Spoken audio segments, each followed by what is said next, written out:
šie mūsdienu jaunieši ir neapdomīgi. Vai ne? Es tev piekrītu.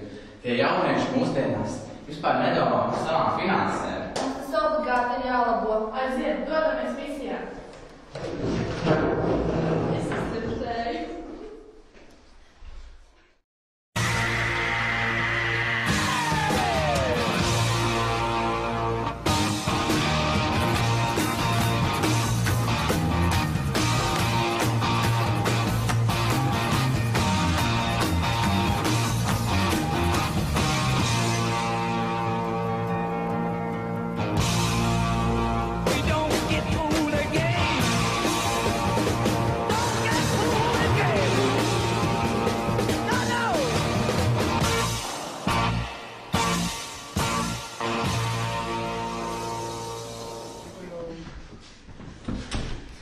Sveiki, jaunieši!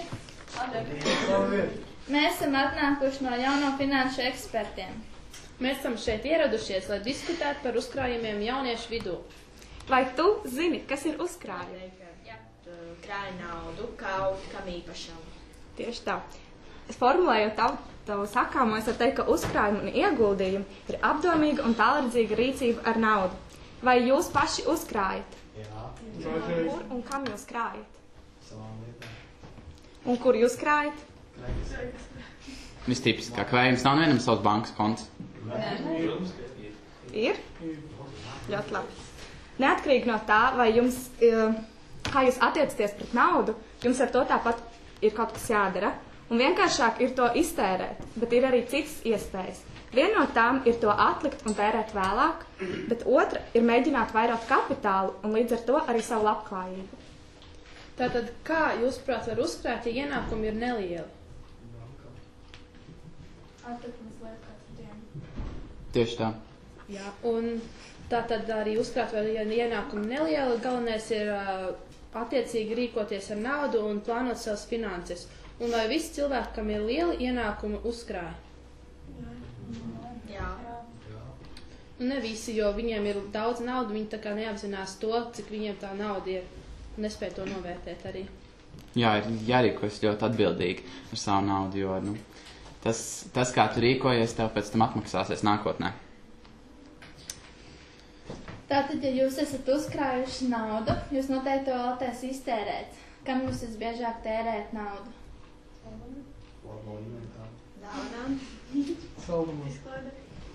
Tātad dažādiem mērķiem. Neviens vēl nav apdomājis krāt pensijai? Nē. Žēl, Vai studijām. Tas arī, manuprāt, ir ļoti svarīgi. Arī. Nu, labi. Bet tātad, lai veidot uzkrājumus, kā mēs noskaidrojam, ir vajadzīga nauda. Vai jūs esat kaut kur kāds strādājis no jums, pieņemsim vasarā? Un pelnījuši ar to naudu?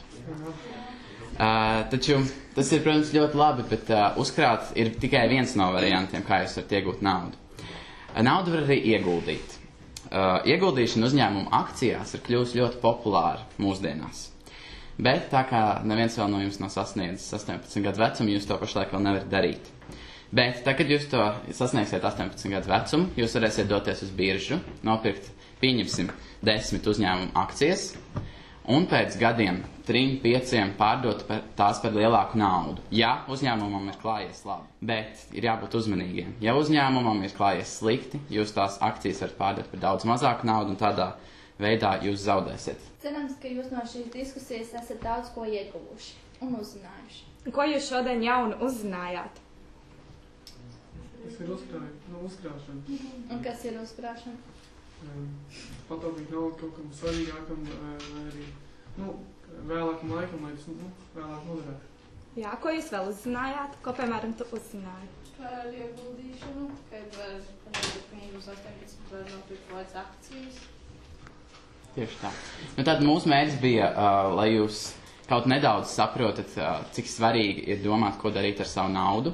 Un ļoti svarīgi ir domāt par savu nākotni, jo, protams, mēs varam visu iztērēt šodien, bet varbūt kaut nedaudz atlicināt arī rītdienai. Aicinām jūs uzkrāt.